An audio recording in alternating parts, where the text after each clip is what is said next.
So I'm going to start off channeling you. Uh-oh.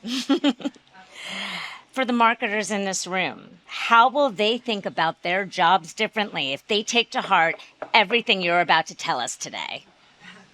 That's a great question. Here's what I hope. I hope that you understand that this is perhaps the slowest rate of change that you will experience for the rest of your life. People just stop and think about that. And that the world kind of feels like a snow globe that's shaking up. Your job coming out of here is to be that still figure in the middle of it. Because you cannot control the acceleration and the pace of change, which means your superpower as a marketer, as a human being, is to remain steady and very clear about what's important to you. Because when everything is important, nothing is. And have you noticed, how many of you have noticed that it's so easy for everybody else's emergencies to somehow become your priority, right? And that suddenly you spent your whole day responding to shit that wasn't important and you didn't get to do what you wanted to do?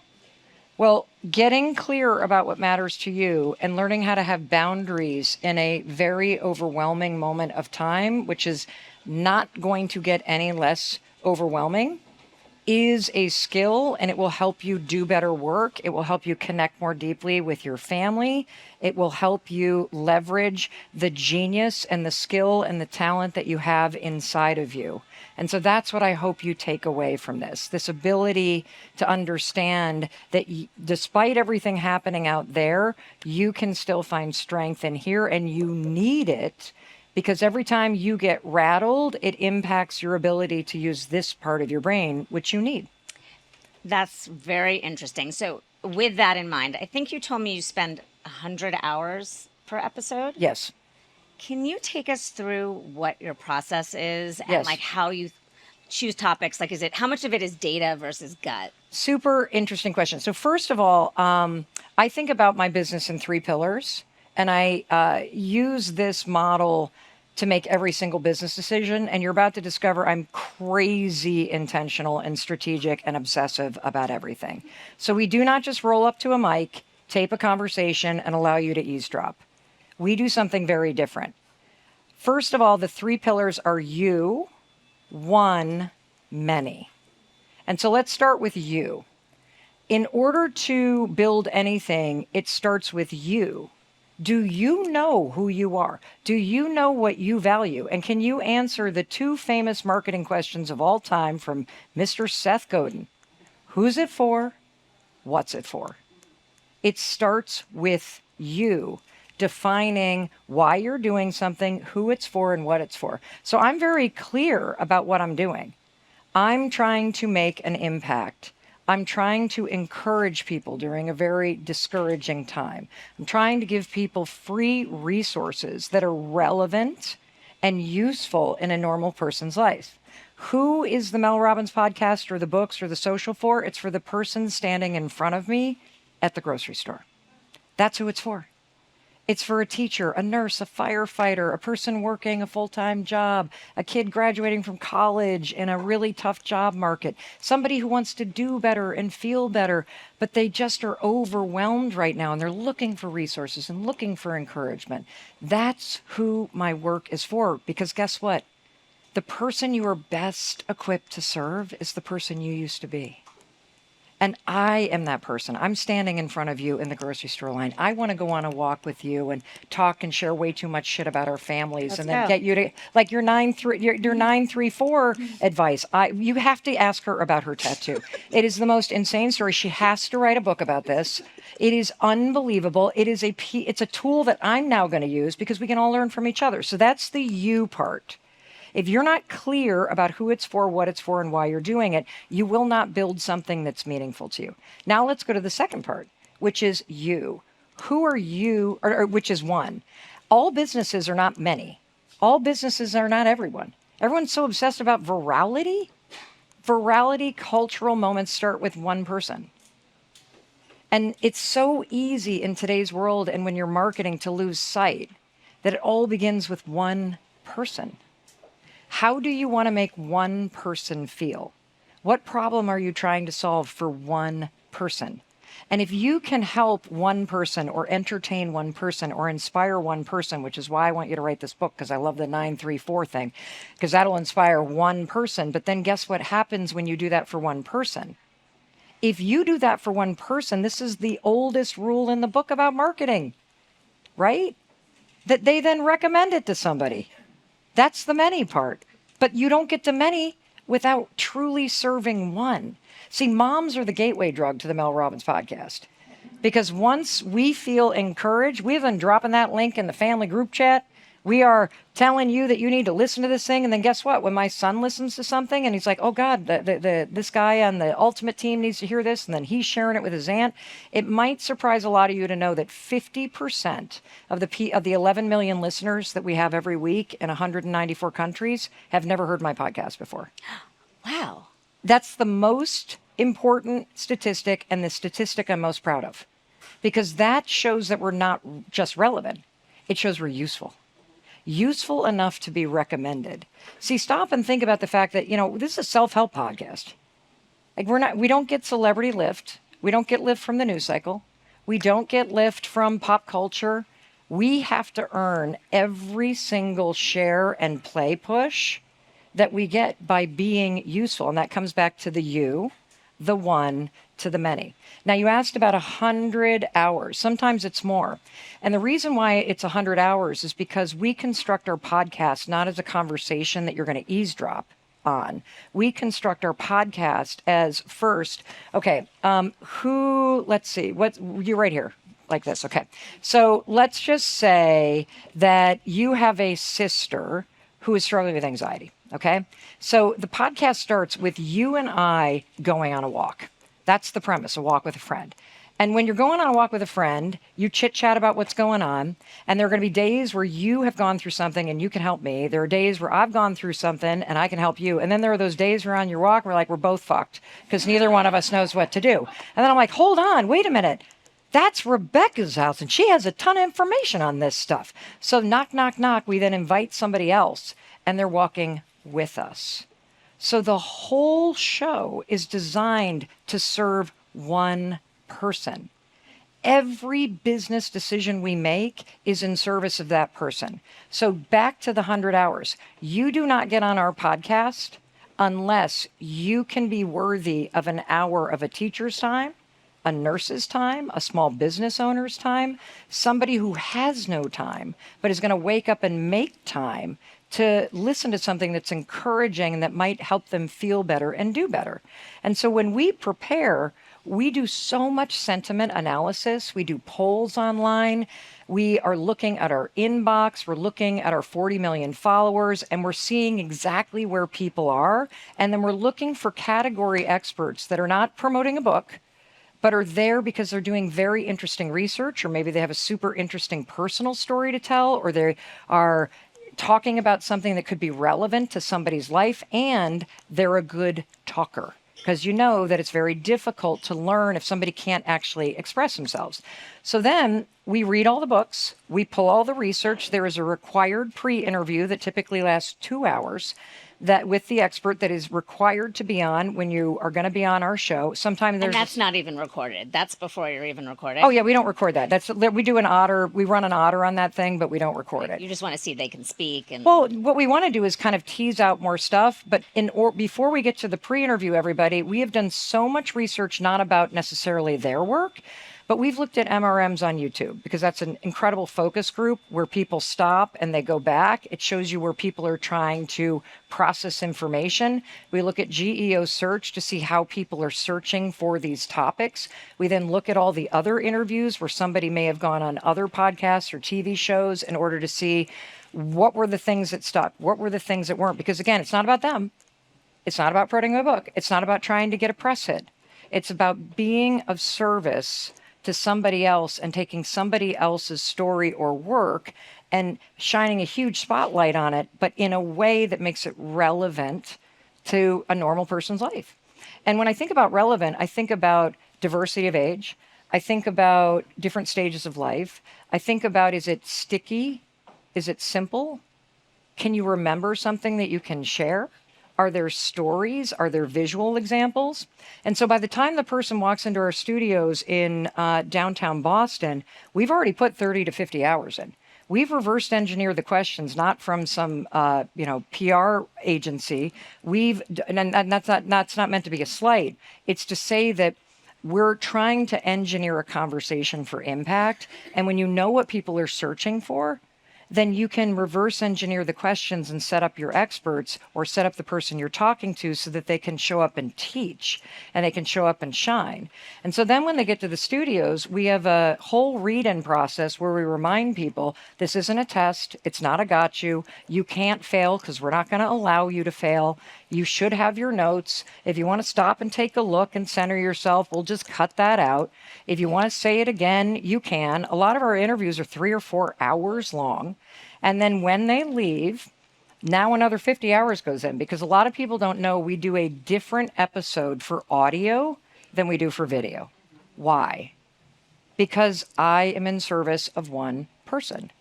And also why I want it to perform. And if you think about consumer behavior, what's really interesting and exciting about the podcast space is that every single platform is different. So Spotify has a different business model than Apple does. Apple's different than Amazon Prime. They're different than YouTube. Now that Netflix and streaming services and everybody else is jumping in, that's yet another business model. And so you have to understand the ecosystems that you're playing in, and to the best that you can, align your business model with their business model so that they promote you. This is basic stuff, but this is just the way that I think about it, and it creates complexity in your workflow. So we do different video for audio because just think about the movie Avatar. What would an audio version of that sound like? Very different than watching. Same is true about podcasts. When I'm in your car or on a walk with you, or I'm being played in your home, or a lot of people have one earbud in and they're listening while they're working, you're doing something else.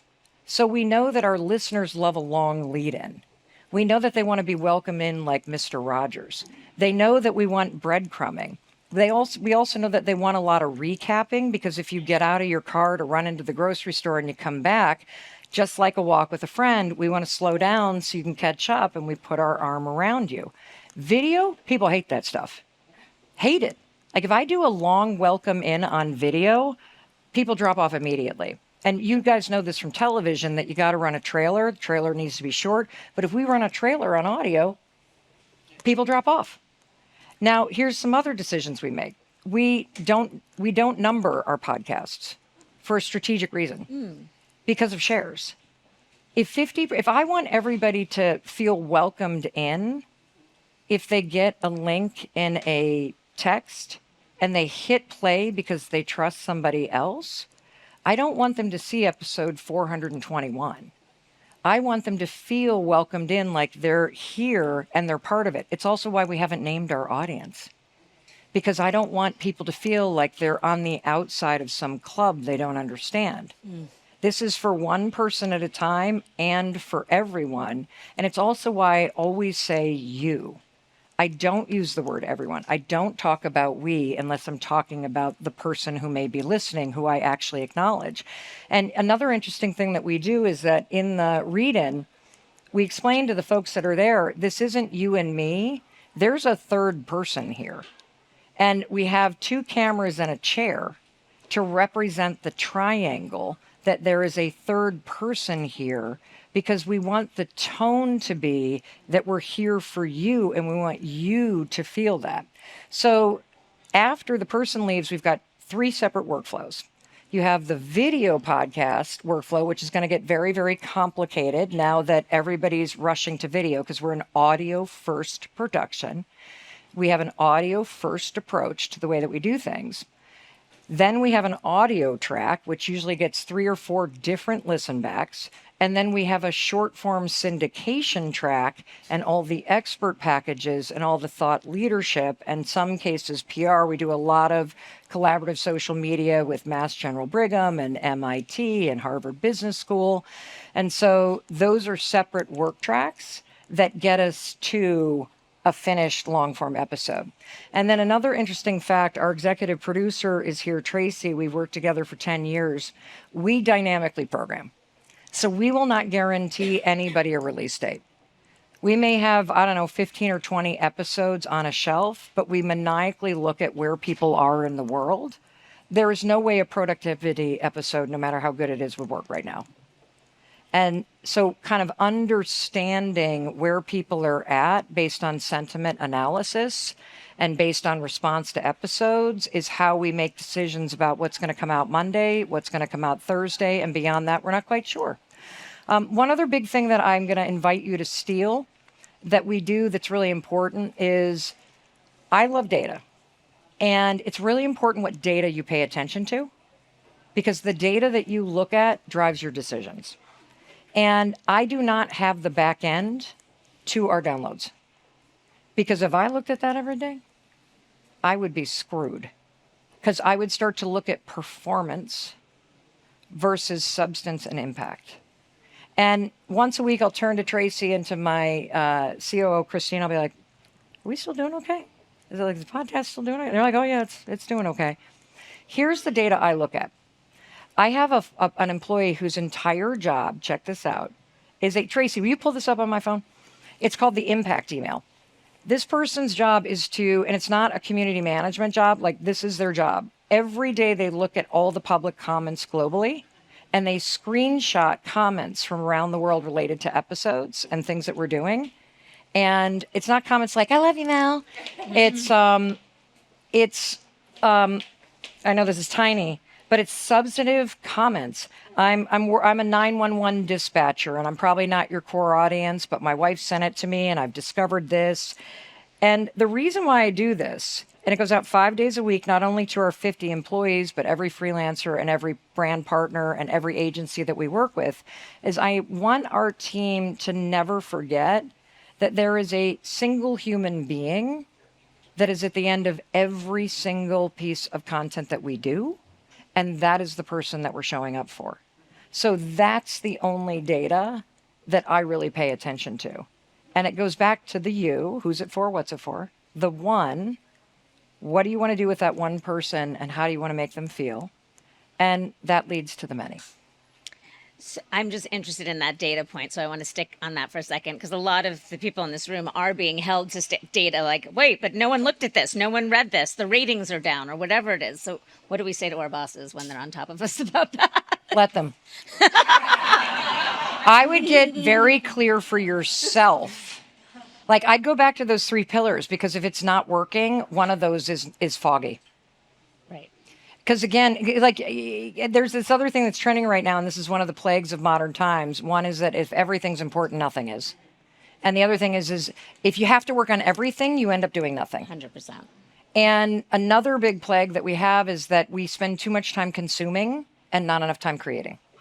And the third one is kind of looking at these external data points and not going internal back to these 3 pillars and getting clear about what you're doing and why you're doing it. And I do think that we're in this space where there's a lot of churning and there's a lot of pressure to do more. And the real act of courage right now is to get very focused and do less. To really, for your team's sake, for your campaign's sake, become maniacal. It's so hard to make things simple. Once somebody does it, it looks so easy. Everybody can make everything complicated. But have you defined in those 3 pillars the very simple strategy of like who it's for, what it's for, who's the person you're serving, what is the impact you're trying to do, and if you make that impact, have you made it easy for people to share it? Have you made it easy? Because it can come down to things like the CTAs on the ads I'm reading. Like, nobody's going to fucking remember this. Like, who wrote this? Right. And so can you make it easy? And I think one thing that would be helpful for you all to hear is that we've done a ton of research about the state of where people are at right now. And just a week ago, we did this big analysis with our 40 million followers and a lot of focus groups in the podcast. The number one word that we're hearing from our audience, number one, exhausted. And when you're trying to reach people that are exhausted, the more complicated your message is, I mean, people can't even remember what they're supposed to do next or what meeting they're supposed to go to or their keys. And I'm not just talking about can. It has to be simple. Because if it's not sticky and not memorable, it's useless to people and they won't be able to do what you need them to do. How do you feel about the trend towards video podcasting? I mean, obviously the cat's out of the bag, but like, Right. do you like it? Do you wish it was different? Do you have to think about how like you mentioned the different platforms. Do you have to think about it differently for each platform? Yeah. So I am excited. Well, so first of all, we've always had video because that's been the way that you market. And I am probably in a little bit of a different position because I own everything I do.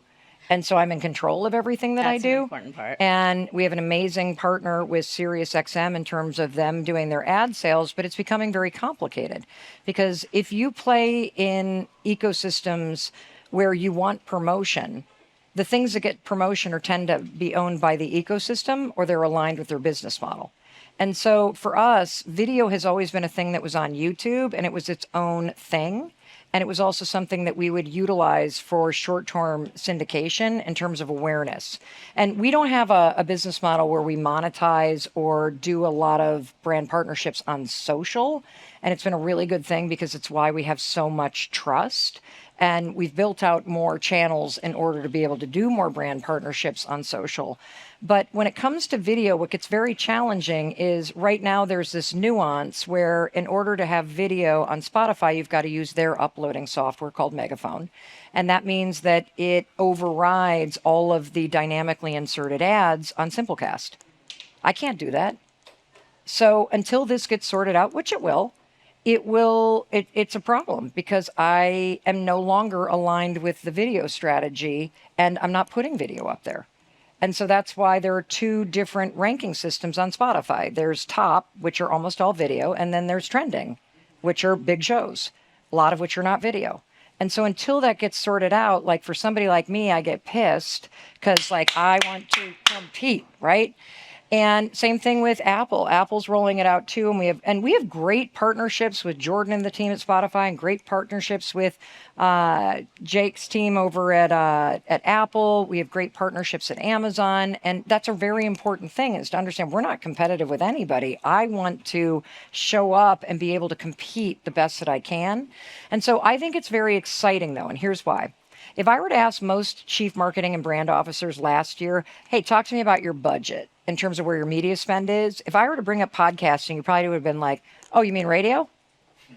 The second Netflix got involved, something flipped in most CMOs' heads.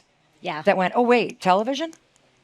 And part of the reason why is, I don't know if you can't, and I know they're trying to solve this. If you're trying to do a cross-platform campaign and do a complete buyout of a podcast and a newsletter and a social and video podcasting, you can't buy directly to a channel on YouTube. That's a problem. It's a problem as a CMO.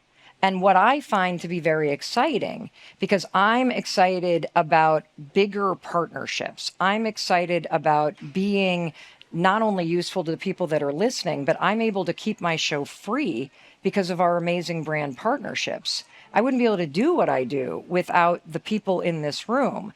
And so I'm excited because I think everybody jumping in and video becoming a thing allows brands to tap into the podcast space in a way that's meaningful instead of sort of like, I'll pop in here, I'll do a little air coverage here, a little crop dusting over here, because it's been the direct-to-consumer folks that have been really aggressive with podcasting.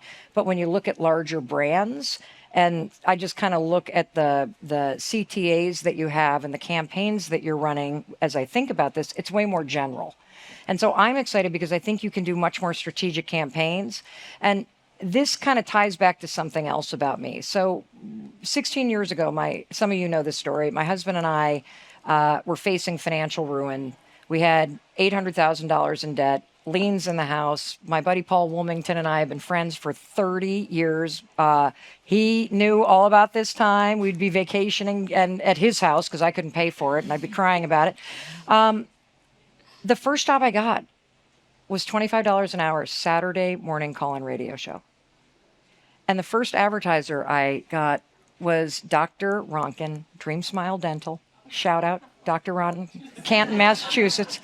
I'll tell you what, I was able to pay for my kids' braces because of Dr. Ronkin's ads. And so my love of brand supported free content comes from a deeply personal space. And I'm excited about video because from a marketing standpoint, it's very exciting for you to be able to do meaningful campaigns with podcast audiences, because I want you to think about categories of podcast audiences. Even though we're having video, I still think the majority of people will listen. I still think it's a one-to-one medium. I don't think you listen to a podcast in a group unless you've got your kids trapped in a car and you're trying to teach them something by playing my podcast. But you have an engaged audience that wants to learn and do better. You have somebody who has no time, who made time to listen to something that could improve their life. And I don't really sell anything. What am I selling you? A book, a protein shot? Like, that's it. And so the ability for you to be able to construct deeper campaigns where you can track performance and you can do it across channels rather than this sort of bifurcated thing that's been happening, I think that's very exciting. I think it's going to take 6 months to a year to kind of sort out all the tech and make everybody's kind of ad dynamic stuff play together. Yeah. But, I care about our brand partnerships. So if I have a big partnership with Amica, who's our insurance partner, I can't go on a platform that might run a different insurance partner.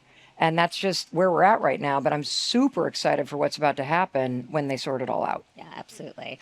I have more questions, but I wanted to see if there were any questions from the audience. Hi. Alexandra, huge fan of yours. How do you, when you look at the different advertisers that you partner with, some are, I guess in your voice, you're telling the story of the partnership versus it's a programmatic, yeah. ad, yes.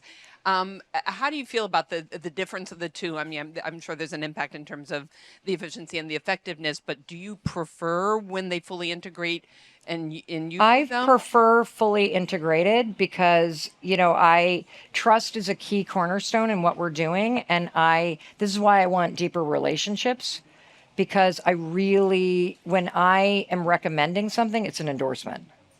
And so even the voice is an endorsement. And what's going to get very interesting is the video ads, because those are commercials. And right now they're just kind of a sit on set and read it, which seems kind of dumb to me. But we have a production company. And so part of what's evolving with our business is the actual agency inside that creates more of a commercial, because that's what's going to do better. And then you can use it on social as well. So yeah, definitely. You definitely want, when you think about partnering with creators, I would try to think about it through the lens of how do you have them help you access their audience. Like when we do a big integration like we did with Microsoft Copilot, we did a tremendous amount of research. I was joking with Yusuf a little 2 days ago. I was like, we probably should have charged you $1.5 million for all the research we gave you, because that's what Deloitte would have done. And they were very receptive to the pushback that our audience had and allowed us to program social content around that. And so you can, if you lean in with your creators and not just have them do that thing, but actually have them come back to you with recommendations, have them do some polls, have them educate you about where their audience is, you might be surprised about some of the data you get about where people are at that you're trying to reach.